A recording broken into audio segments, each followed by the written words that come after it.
chaque semaine, en fait, chaque week-end, je me disais: «OK, il faut que je mette 200 € dans quelque chose, un ETF, une entreprise, quelque chose». C'était comme ça que je voulais, découvrir l'investissement et donc bah, c'est ce que j'ai fait. Bonjour à tous, j'espère que vous allez bien et que vos finances vont très, très bien. On se retrouve pour une nouvelle vidéo. On se rapproche petit à petit de cette fin d'année 2025, donc ça va être l'heure de faire le bilan de mes investissements. Je vous prépare une vidéo sur le sujet complète. Aujourd'hui, j'aimerais qu'on revienne un peu sur cette trajectoire, sur cette évolution de mes investissements, parce que je documente en toute transparence sur cette chaîne avec vous mes investissements boursiers. On a, via le logiciel Portfolio Performance, l'avantage de pouvoir avoir toutes les transactions que je me suis embêté à renseigner une à une, et donc il y en a beaucoup hein, depuis quand même 2 ans et demi. On voit qu'en 2022, j'avais pas encore commencé à investir. C'est la partie que vous voyez ici sur la carte de chaleur à zéro parce que j'avais pas de position. Et j'ai commencé vraiment à investir en fin d'année 2023 et j'ai terminé l'année avec quasiment 5% de performance sur ce que j'avais choisi comme placement. Ensuite, en 2024, on peut voir que j'avais atteint les 25,5% de performance, donc ce qui est quand même énorme, hein. C'était une année 2024 extraordinaire.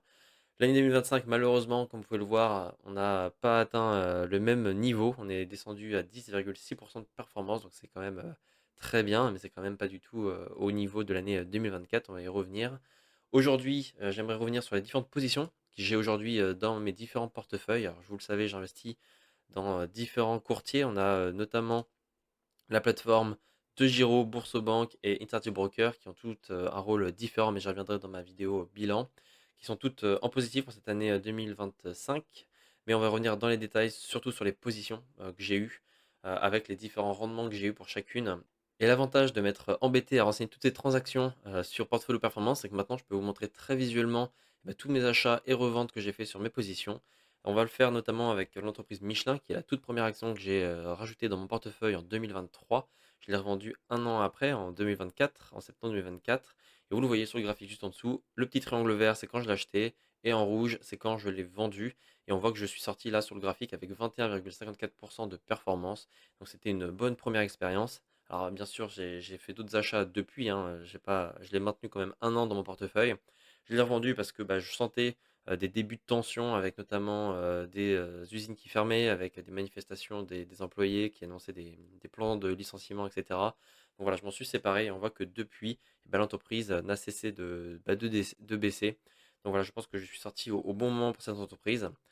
À côté de ça, la deuxième action que j'avais achetée, c'était ST Microelectronics. Donc là, pareil, j'étais dans l'optique d'acheter une autre entreprise. Alors à cette époque-là, je cherchais aussi des dividendes. C'est pour ça qu'on voit Michelin et ST Microelectronics en premier achat. Malheureusement, je me suis rendu compte que c'était pas du tout une bonne idée. Vous le voyez ici, je l'ai acheté en octobre 2023, juste ici. Et là, je l'ai revendu fin 2024. Et pareil, on peut voir que depuis que je l'ai vendu, l'entreprise ne s'est pas forcément portée beaucoup mieux. Et donc, je pense que c'était une bonne idée aussi de m'en sortir, malgré que je sois en moins-value de 30%. Donc, j'ai perdu sur la position 100 euros quasiment. Ça me paraît en tout cas raisonnable, puisque ça m'a permis d'apprendre quand même beaucoup de choses, vu que c'était le début de mon parcours d'investisseur. Ensuite, au-dessus, on peut voir que j'avais commencé à choisir des ETF distribuants. Donc là, vous voyez le VanEck, le iShares, le SPDR, le Amundi, le iShare Core, S&P 500, tous distribuants. Donc ils me reversent les dividendes des différentes entreprises qui les composent. Et ça, sur le long terme, c'était plus en accord avec ma stratégie d'investissement. Je vous le rappelle, à chaque fois que vous recevez un dividende, vous êtes imposé. Alors, ça dépend de votre résidence fiscale, bien sûr. Mais moi, en France, c'était pas intéressant, surtout avec un horizon d'investissement en 10, 15, 20 ans. Donc, j'ai décidé de m'en séparer. Alors, pour ces trois-là, c'était le 11 novembre 2024. Pour certains, j'ai un peu attendu parce que je me disais qu'ils étaient quand même pertinents dans ma stratégie d'investissement, c'est-à-dire m'exposer à des entreprises de croissance, donc notamment le Nasdaq 100 et le S&P 500. Mais bon, je m'en suis quand même séparé parce que ça reste une petite perte à gagner sur le long terme et j'aime bien être cohérent avec ma stratégie. Donc je me suis séparé de ces positions distribuantes pour aller reprendre plutôt des positions accumulantes tout simplement. Ça c'est pour ce qui est des ETF. Alors on peut voir que malgré qu'ils continuent d'augmenter, tout simplement ils ne correspondent plus à cette stratégie de croissance parce que moi aujourd'hui je recherche une forte croissance. Alors modérée quand même, je ne cherche pas du fois 100, mais au moins 12% de croissance par an pour les positions que j'ai dans ce portefeuille. Et là, on peut voir que le Vanak a continué de monter même après que je l'ai vendu. Mais voilà, de manière, on va dire, calme et tranquille. Le iShare Stocks aussi, celui-là, Global Select Dividend, a continué de croître aussi. Bon, il a pris un peu cher pendant les tarifs de Trump. Mais voilà, et c'est pas le cas de tous. Par exemple, celui-là, j'ai bien fait de le vendre parce que, bah, de toute manière, il allait, descendre. Alors même s'il versait des bons dividendes, ça ne suffit pas pour compenser cette baisse de valeur de la part. Pareil pour, le Nasdaq. Alors je m'en suis séparé, en positif quand même, hein, de très peu, hein, 0,47 de performance, parce que, bah, tout simplement, il fallait que je nettoie mon portefeuille. Pareil pour le distribuant, hein, j'ai fini en positif avec 14 de performance aussi. Vous voyez que je l'avais acheté, en fin 2023 et je l'ai revendu juste après les tarifs de Trump en 2025. Pareil, toujours dans cette optique de nettoyage. Et là, on va rentrer dans les plus grosses positions qui m'ont vraiment rapporté beaucoup. Et c'était pas des paniers, c'était principalement des, actions. Donc vous le voyez ici notamment avec l'action Oracle. Donc j'en avais acheté 2 parts en fin 2023. Alors je l'avais acheté pourquoi? Parce que j'avais vu, bah, déjà de un qu'ils étaient placés sur les infrastructures, d'intelligence artificielle, qu'ils avaient participé au rachat de Twitter. Donc ils avaient prêté je crois 1 milliard de dollars à Musk pour racheter, Twitter. Donc je me suis dit: «OK, ils vont peut-être faire du copinage ou des investissements communs». Donc voilà, je me suis placé à ce moment-là. Et à l'époque, c'est tout ce qu'il me fallait pour prendre une position. Aujourd'hui, c'est différent. Je regarde aussi un peu plus les ratios financiers et je pense pas qu'Oracle aurait eu une place dans mon portefeuille aujourd'hui, étant donné la position qu'elle a en termes de dette dans ses bilans financiers. Mais on ne peut pas nier que, en tout cas, elle a très bien performé dans mon portefeuille. Alors, je m'en suis séparé, hein. Je l'avais acheté en octobre 2023 et je l'ai revendu un an après, avec quasiment bah, x2 en termes de performance. On a fait 872 euros de profit.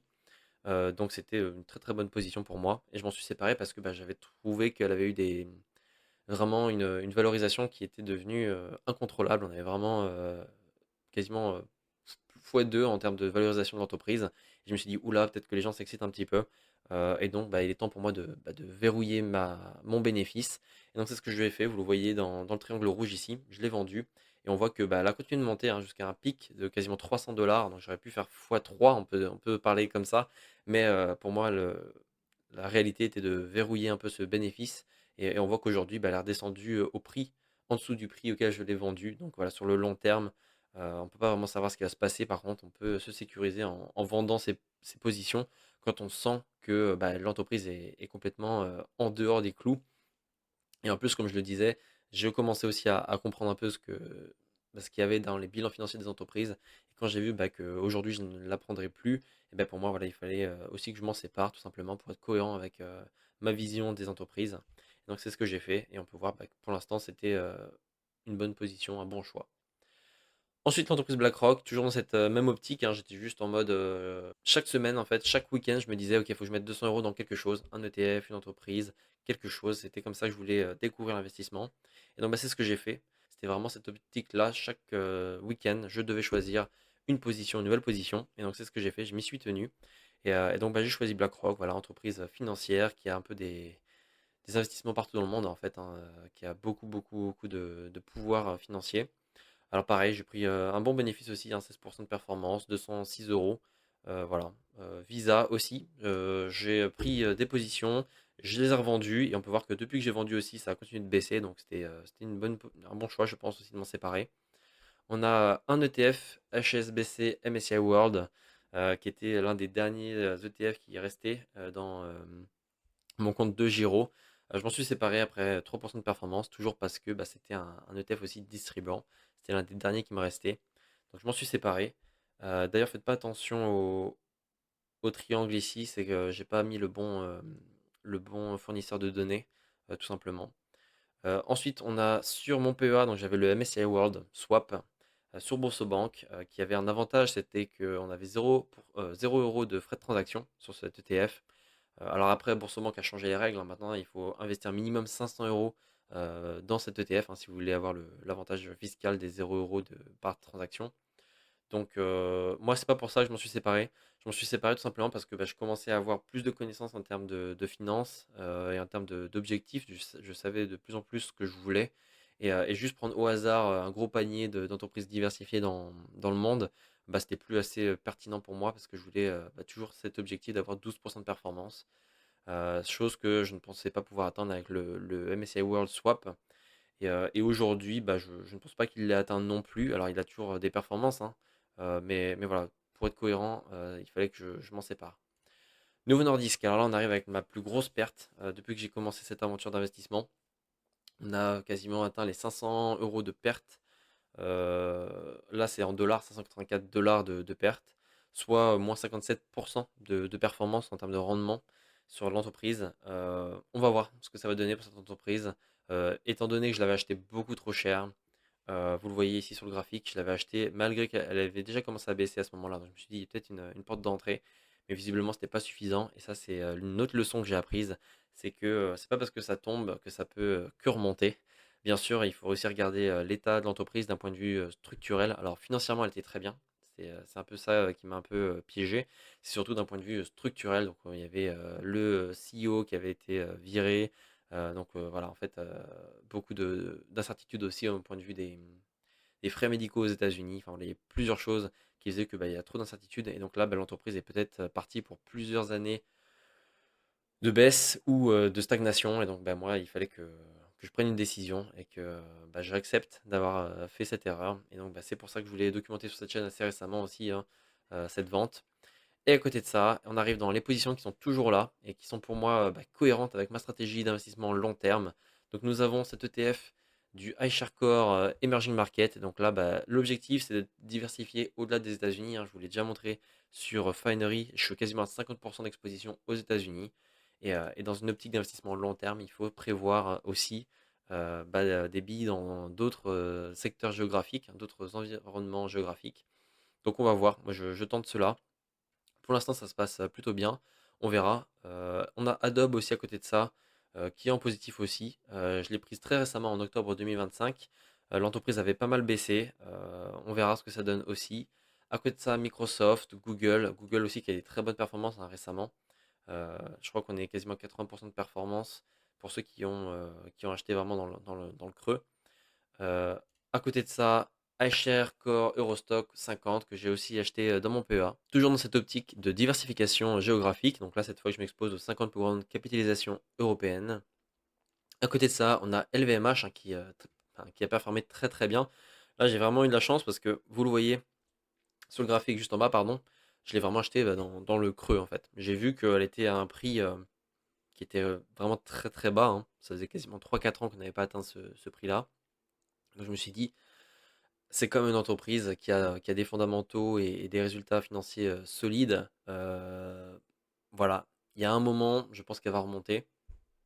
Et c'est ça qui m'a convaincu de prendre une position. Pour l'instant, elle est bien remontée. On va voir si ça tient sur le long terme, hein. Pour l'instant, on a des très bonnes performances, hein. Vous voyez, j'ai 97% de rendement, de taux de rendement interne. Donc parce que bah, voilà, en très peu de temps, elle a gagné beaucoup. Donc c'est pour ça que le pourcentage est très élevé. Pareil avec ASML. Donc elle avait atteint des très hauts en 2024. Elle avait bien descendu en 2025. Et donc j'ai pris plusieurs fois des positions. Vous voyez qu'ici j'en ai acheté à trois moments différents. Et aujourd'hui elle a quasiment réatteint les 1000 euros. Donc pareil, voilà, on a des très bonnes performances en TRI. Parce que en très peu de temps, j'ai fait beaucoup de performances. Ensuite, on a les deux derniers ETF que j'ai sur mon compte titre de Giro, le S&P 500 et le S&P 500 Top 20.